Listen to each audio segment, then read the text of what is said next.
Welcome to the Gyrl podcast. I'm Kyra Mitchell Lewis, and thank you all for joining. I hope everyone is doing well. Happy Thursday. Hope you're having a fabulous day so far. I'm really excited today to bring to you my guest author, Lucia Williams, who hails from Sierra Leone, West Africa, and now is living in Canada. Lucia will join me to discuss her book, Our Miracle, Dare to Believe.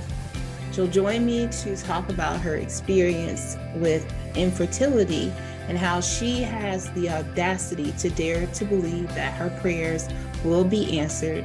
And she'll also share how you can dare to believe for the dreams that you have as well. So stay tuned. I'll be right back. Welcome back to the Glow Up Gyrl podcast. I'm Kyra. I am really excited now to welcome Lucia into the podcast. Welcome, Lucia. Thank you, Kyra. Thanks so much for having me. Awesome. Well, let's get started by having you tell the audience listening and watching out there who you are and what you do. So that's always a big question. Well, my name is Lucia, and I am from West Africa, Sierra Leone. My parents, my mom is from Zimbabwe. My dad is from Sierra Leone. I grew up in Sierra Leone, and then I just relocated for university at the age of 18. So I went to school in the States, and then relocated to Canada, etc. So I'm in Canada. Living in Canada, Ontario. I am by background a registered dietitian. I'm a physician assistant, a PA, which I believe it's huge in the States, actually. Sometimes I have to explain in Canada. And public health. So. Mm-hmm. And an author. So yes, I gotta remember that. And an author. Yes, a woman wearing many hats and doing lots of great things. I should say I love music. I should have to put that there. And a child of God. I should not forget that. Amen. All right. Well, I'm really glad to have you here today because one of the areas we are going to talk about is your book, Our Miracle Baby, Dare to Believe, which is also on your shirt today. Yes. So, thank you. You see it? Yes. So I just want to start by talking about what inspired you to write this book. So the background story is my husband and I are in waiting for the fruit of the womb. And we've been married for going on 6 years now. So we just turned 5 this year. And as we're going through this infertility, well, at the beginning, you don't really think about it, right? Then it goes on year 2, year 3, you're like, something. And as a medical professional, actually, I didn't really connect. And then like, oh, wait, and then we went for the checkups, everything's fine. And at one point early on, so maybe year 2, I noticed that I started having some types of emotions, I would say. And I recognize, and I guess I started paying attention to other people as well that I know that have been waiting for the fruit of the womb. So long story short, I thought, well, if I'm going through this, how do I help other people? Because it's a topic you can't just say, oh, yeah. So how you doing? I know you guys have been waiting so long. Where are the kids? Those kinds of things. So I thought, how can I approach someone? And Holy Spirit just kind of impressed on me to write a book. I thought maybe it would be something about singing, but it turned out to be a book. So that's pretty much the long and short story. It did start with a dream. Okay, awesome. And so what would you say are some of the areas that your book focuses on in order to help others who may be experiencing this similar journey? Okay. It's in 3 parts. Okay. So, and I like that you asked that question because when you see the title of the book, you think, oh, it's just about babies. So the first part is about babies, is about the infertility, is about in my background, Africans, but I believe also in the Black culture. It's more, it feels like it's more of a kind of a stigma, or you might not be more comfortable about talking about it. So that first part addresses that, and addresses that it's not the only, there are solutions, possible medical solutions. The second half of the book talks about these emotions that I went through and emotions that other people went through. So, I mean, we all don't go through the same process, but I highlighted quite a few emotions that others may be going through. Like I said, as a medical professional, I see patients with these things, right? So it's just about recognizing what the struggle is, recognizing your emotions and learning how to overcome them, because then it makes you better. I think Maya Angelou said, when you know better, you do better. Right. And then the Yes. third part of the book is about faith. So as a child of God, the book is for Christians as well as non-Christians. But it is encouraging people to continue to have faith, because we know our God is able to do all things. We could go into a debate about, I've had a few questions to say, well, maybe is the purpose that everyone should have children, but his word he doesn't lie. He doesn't go back on his word. So it's really just to encourage everyone to have faith in whatever thing you're waiting for. So not just for children, for whatever it is, that dream that you want. We all have that Achilles heel that's just like, oh, I can't. Let's just, what is it that when you have that faith, it will come to pass. Awesome. Thank you so much for sharing that, because I do want to just kind of dig into each of those areas, because I think number one, the first thing you say, as far as like just having the discussions, right? So if you're and mentioning, yes, because I am also a Black woman, so I can relate to what you said as far as like in African American culture, Black culture, a lot of times it's like you can't talk about those things. You can't talk about, like a lot of times, like you said, there's stigmas around like sharing of information, sharing of feelings, sharing of like what's going on. When you grow up, when I grew up, it was like, oh, you don't tell people your business, Your business, exactly. Yeah.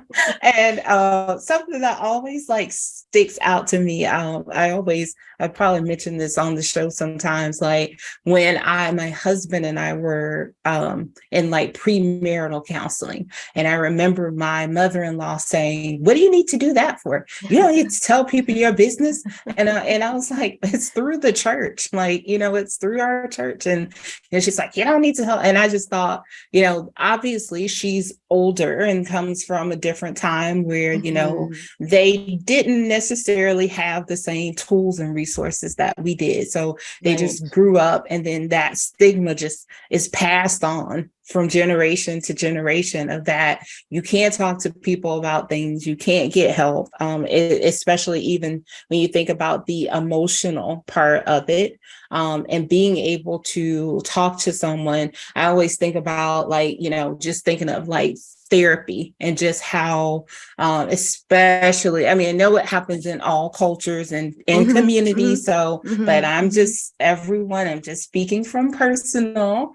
But I remember when I first started going to therapy, like just like having to kind of walk my parents through, like it doesn't have anything to do with you. Like, I mean, you were good parents. You used the tools and resources that you had, but I just need outlet to talk about my feelings and things, and just, sort of deal with some things. But I think it is very hard for people to like accept that, because the third part of that, right, is being a Christian and growing up in a Christian family. A lot of times it's like, oh, why can't you just pray? And Right, like, right. why can't you just pray and wait on God? Why do you need to do these other things too? So I think that is a very interesting like dynamic. And I love that you cover all three of those areas, as well as to mention to people that it is about a dream.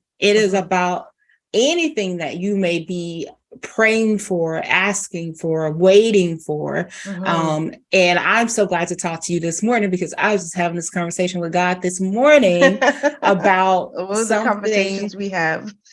Yeah, and just about something that I'm believing and trusting and, and just in waiting, for his timing. And I just think, he puts people in our past to just say, I heard you. See, when you were talking then, I was saying, thank you, Lord. I hear you heard me, and you put Lucia here to remind me that you've heard what I've asked for. Just the last part, actually, someone sent me a review after the book came out, and she said, oh my goodness, I thought it was just me, or I've been praying and I feel like God just answered what I wanted, what I was asking for. So again, that's part of the reason why the book came out. And it was specifically, to be honest, about one particular lady that I kind of know, and I had a dream about, and I just didn't know how to approach her. And then I thought, oh, let me talk to her. Should I talk to her? So I figured when she reads the book, she'll be able to, be encouraged. But also, yes, we do have the stigma that goes around. I talk about it in the book, in the fertility clinic when we went. So we've gone through that. I found it so as a medical professional, I mean, I see patients, etc., but I've kind of found it strange. It's not that when you go to the doctor, you have to have a conversation. I just go to see my doctor. He tells me, okay, I say, this is what I want. We're done. We move on. Some people want to have a conversation, which is fine. Yeah. But it was just a bit strange that we would all go. It's like we're robots, and we're going. You are told you go this, you go there. You have to do this right now. And when we walk in, it's almost like you just want to walk in and don't want anyone to see you. And it's not just me. I would say, why are they're moving so fast? They come in and walking and go sit down, or you find the farthest place to sit. Right. So, and it wasn't just Black people. They were all races. But yes, with the Black culture, you don't talk about it. You don't talk about your emotions. And I think it's always that you feel like, some people may feel like you are at fault, it's your fault, or you haven't, as a Christian, you haven't prayed enough, or you did something wrong. Right. Yeah, for sure. But I think books like yours and conversations like these continue to help people to realize and understand, like, it's okay, and that there are other people who are experiencing maybe similar things and similar journeys as you are on, and that it's okay to like be open about it. It's also okay to, it's also okay to just be honest about how you feel, because I think too, a lot of times with Christians, we feel like we have to always be having the conversation with God, that it's like, no, Lord, like, I know I'm a Christian, I believe, blah, blah, but I also just really believe that, like, God made us, so like he already knows, he's heard my thoughts when they formed. So I am just going to be honest with him and say, like, maybe it's like, Lord, I need I need a sign, because like I'm out here, I'm just like kind of like, I don't know what's happening.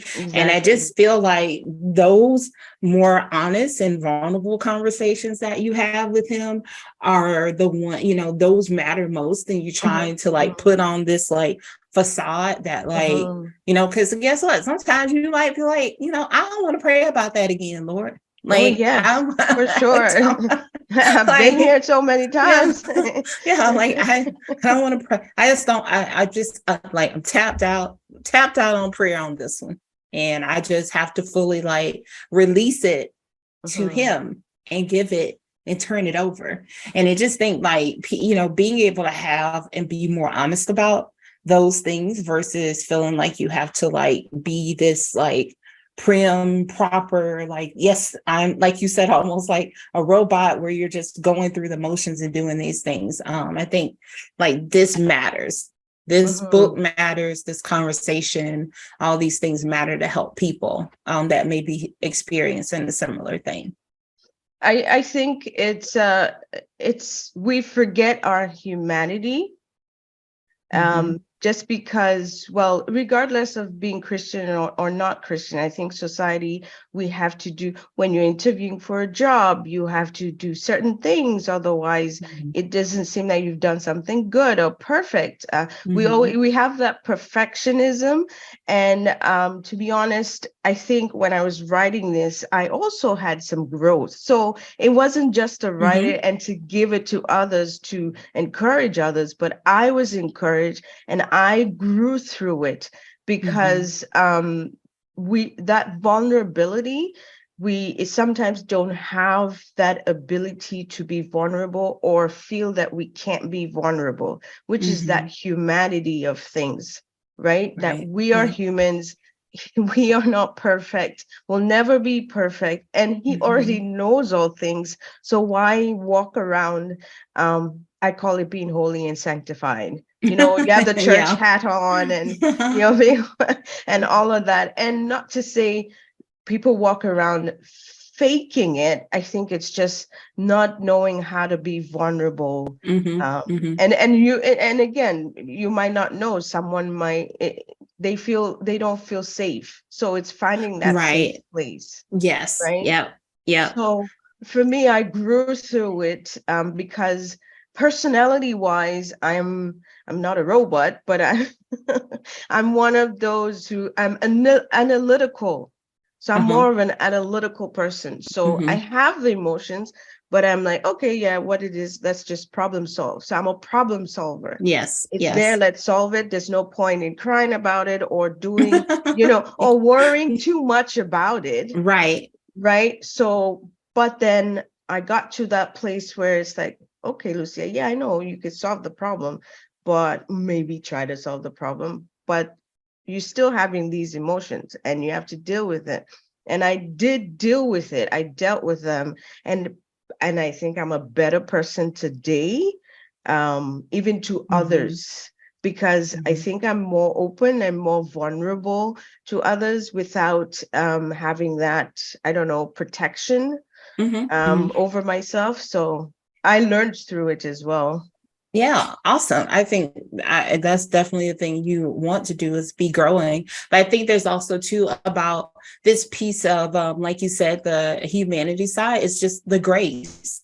Like Mm-hmm, we don't give ourselves enough grace. mm-hmm, We give grace and extend it to other people. But right. when it relates to ourselves, most times we're the hardest on ourselves and we just Mm-hmm. beat ourselves up. Like you said, like, oh, I want this, I know this can be this way. And I chuckle because when you said that you are like analytical, you're like, let me solve the problems. Like that's like that's my husband. He's very logical. Like he's very much like, no, like, let's just, this is what we can do to film. Like, it's okay to like wallow in it for a moment, like, like for a day and just say like, this didn't work out how we wanted to. I mean, because I used to be very much like, if something happened and it didn't happen the way, like, I just like, let's move on and figure it out, go to the next thing. But I'm like, you have to like sort of sit in it and Mm-hmm, get the lesson, take the mm-hmm, lesson, give mm-hmm, yourself the grace, mm-hmm. and then figure out like how to move on from it versus just like you said, because you'll just be leaving behind these like moments of like, you never like actually talk about the Right. feelings. You never Right. talk about the feelings because you just said like, oh, yep, that didn't happen. So got to go on to the next thing. Got to figure out how to pivot, turn Mm-hmm. it around. And Mm-hmm. and I think when you said like, I think when you said like the fake it, kind of like the fake facade, I was like, yeah, this is like a culture of like fake it till you make it. So, Right. people are always in that mode of like self preservation to like not let somebody see the faults or the bad things. It's just Exactly. like let's keep it moving forward. So Exactly. That's true. awesome.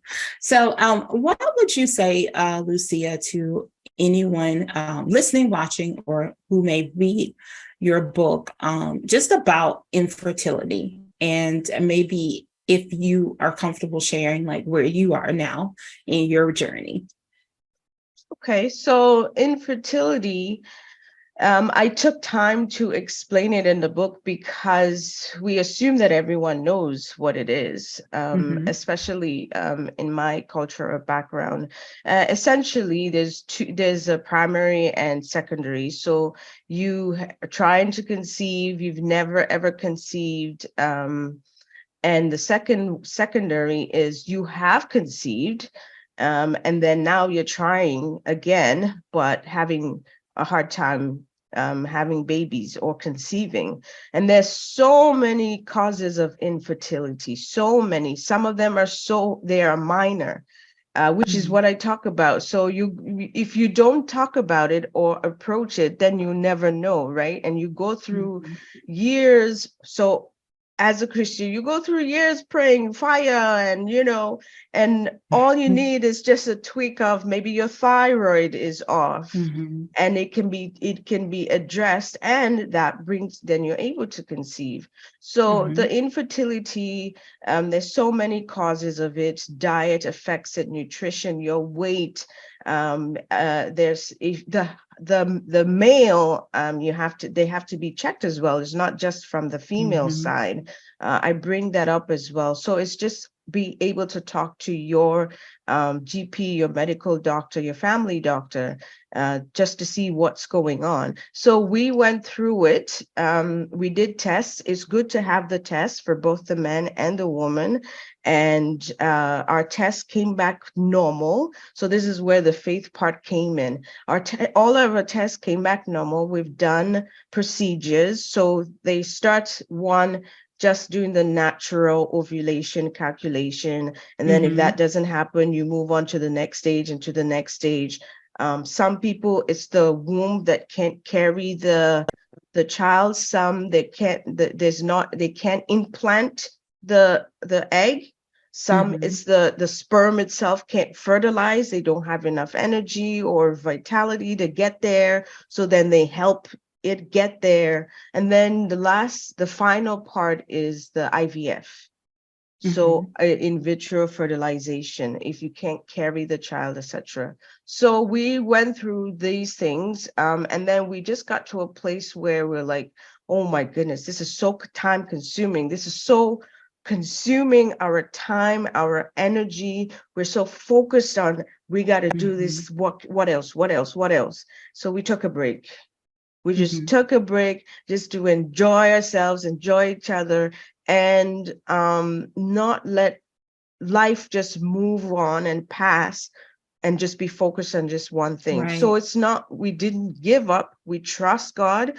We know that He's Mm-hmm. able. We trust that, yes, we could go through medical procedures as in Mm-hmm. doing an IVF, but we just decided to take a break and Okay. just be, pretty Yes. much just be, because Yes. it could get, because you have to have a schedule, the ultrasound at a certain time, the Mm-hmm. blood work at a certain day, so it became too time consuming. So that's where we are, and then we're also trusting God. So I mean, Mm-hmm. we're doing what we are able to, and then we leave it all up to God. Mm-hmm. Yeah. But I do like that you're saying essentially you're just going to be present. Mhm. Yeah. I like that. Well, yeah, because I think this is in general for not just if you're waiting for children, is that you get so consumed about trying to achieve whatever it is you want to achieve, could be a dream, whatever dream that is, that you forget to live. God has given us so many talents, so many opportunities. We have one life to live here on earth, at least. So we have to make the best of it. Exactly. That's yeah. So what do you hope, Lucia, that readers will take away from your book? My primary goal, I have three. So my primary goal is I just want people to know the love of Christ. I just want people to know that God is good. He gives good gifts, and his timing is always best. We plan and plan and plan, but he always has you in his plans.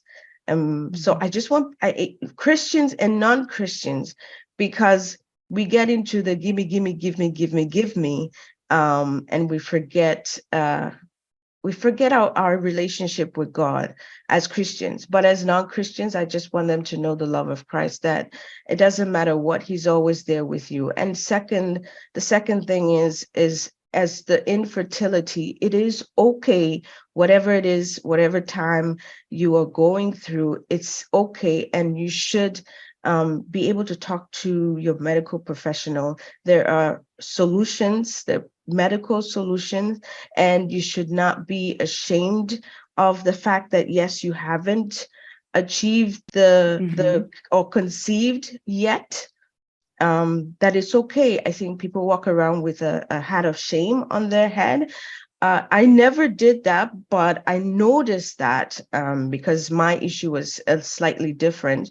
But again, people walk around with shame, and I think it's not something you should be ashamed of. And then the last thing is, regardless, as human beings, we're not perfect.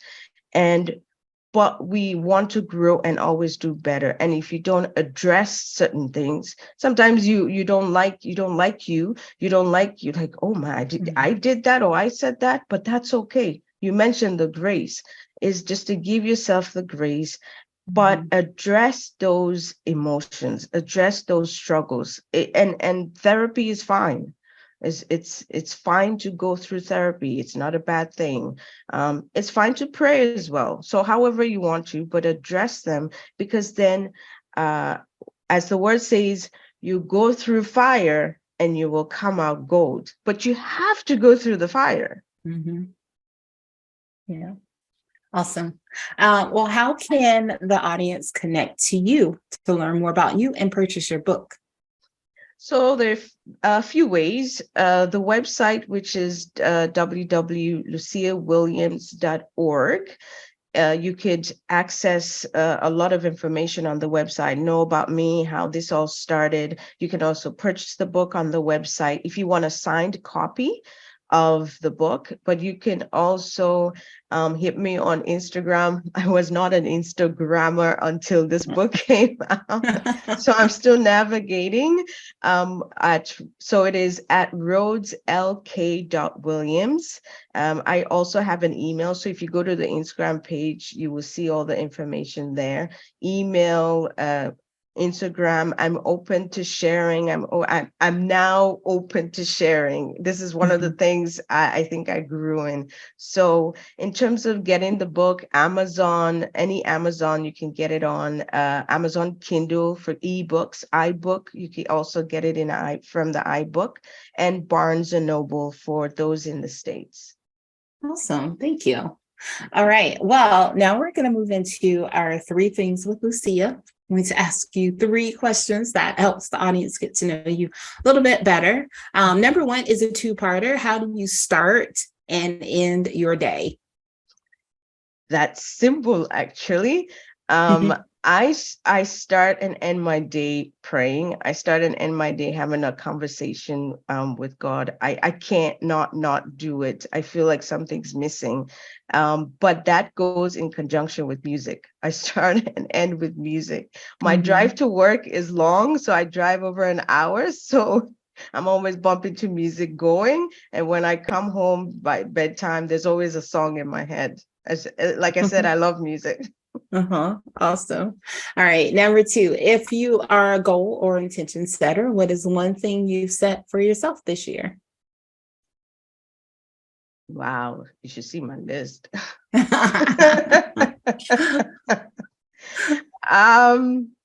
So I always have a theme for the year, and that theme kind of creates the other goals. And my theme for this year was in all my getting to get understanding. So that is whether it's work related, whether it's my relationship with God, it allows me to also just be present because I do a lot of things. I actually also do podcasts. I have a business. I love activities. So biking, all of those things. But sometimes you get just in doing and not in being. So my goal is pretty much to be present. Awesome. And last, how do you spend a day off? I'm learning to relax. So in my view, doing all these things was relaxation. So I actually decided this year that I'm working too much. So I now have a 4-day work week. Oh, nice. So my day off, I do, a lot of things, but the one I was excited about is going for long bike rides. Okay. So awesome. I love long bike rides. Awesome. Love that. Love that. All right. So thank you so much for answering those. So in our last section here, you actually have already given us some really good takeaways today. So I just want to ask if there's anything else you'd like for the audience to take away from the conversation today. I want, everyone goes through something. Everyone struggles with something. The way things are now during the pandemic, coming through from the pandemic, I just want people to be encouraged, remain encouraged, and never give up, because God never gives up on you. So it's just whatever it is, there's always light at the end of the tunnel. I see just too many people, seniors, teenagers, young adults, middle age, who are breaking down, committing suicide.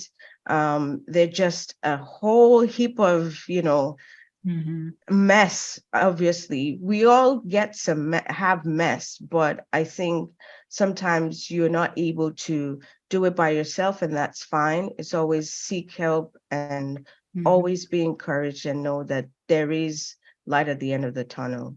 God will never give up and will never leave you. You might not feel his presence, yes, but just know that he's present. We are the ones who move away from, right? But he never moves from his spot. So I just want everyone to be encouraged. Awesome. Thank you so much, Lucia, for taking time out of your schedule to join me. This has been a great conversation. You are definitely welcome to come back in the future.